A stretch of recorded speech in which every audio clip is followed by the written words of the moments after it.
Okay, so what are the pros and cons of self-managing a rental property versus using a property manager? And that question's from Jonathan. Jonathan, it's a great question. It's an absolutely fantastic question, but you need to know how to self-manage, because you're going to know if the property manager is going to pull the wool over your eyes.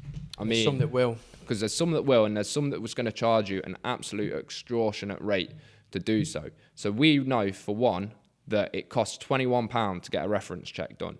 And we've actually been quoted from letting agents before. They've turned around and said, right, it's £500 for your reference. So hang on a minute, £500 for a reference. So if they're doing that... What do? We just went, tell you what, we'll run the reference for you. I'll give you the list and save myself a little bit of money. But like I was saying, there is people that will genuinely try to pull the wool over your eyes in the industry. Well, yeah, you imagine, let's just say you've got a HMO, but this letting agency is charging £500 to each one of the tenants to do a reference check. You're never going to get them in your room. It's probably costing them £500 a month in rent anyway.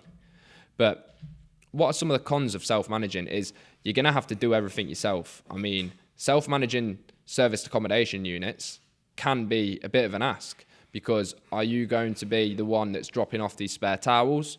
Are you the one that's going to be answering all the calls and doing guest communication? Chasing the key when someone runs off with it. And without sounding horrible, when you do actually manage serviced accommodation units, you realise how stupid some people actually are.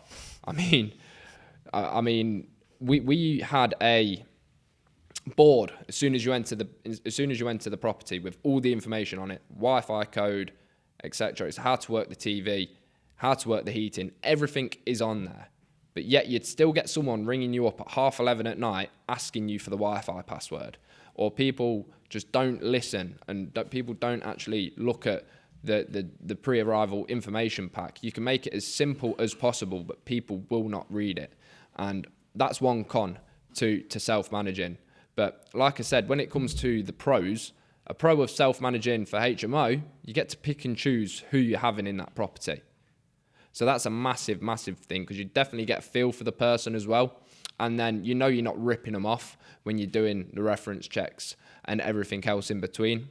But for me personally, if you're just starting out, I'd highly recommend self-managing.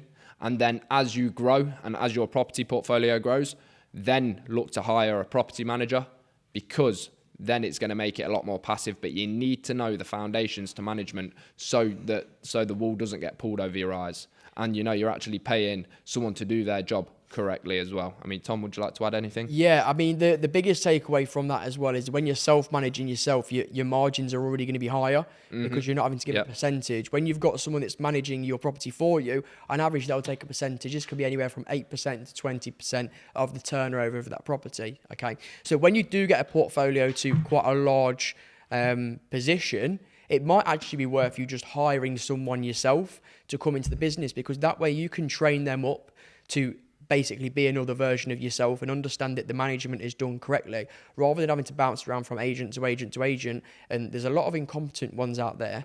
So that'd be my advice, but I'd weigh it up. I'd understand what people are wanting to go and do the management side of things, and just see if it's even worth hiring someone to come into the business on a full-time basis to do the management, to do the viewings, to get a tenant into a room, to do the rent collections and to deal with any problems. Because to me, I'd say that it was more worth hiring someone rather than outsourcing it, because at least you know that you can train them up correctly to go and do exactly what it is that you want. But I suppose that depends on how big your portfolio is. Exactly, yeah. Because if you've got a portfolio of 4 properties, you're not going to you're not going to manage someone. But we know people equally in the industry that have got a portfolio of 300 properties. And then if you have got one of them, it is a great idea to actually hire someone into I would highly recommend that, because I think I love the industry, I love property, but I think managing 300 properties would be my idea of hell. Yeah, but in terms of rent to rent, you definitely need to self-manage. Especially when you're starting out as well, because so many things can go wrong if the management isn't there. So rent to rent, self-manage. If you're doing a buy to let and you haven't quite got the time, you can look to use a property manager. But make sure you do vet these property managers as well, because a lot of them are incompetent and some of them are absolutely amazing. So yeah, there's never any in between, is there? No.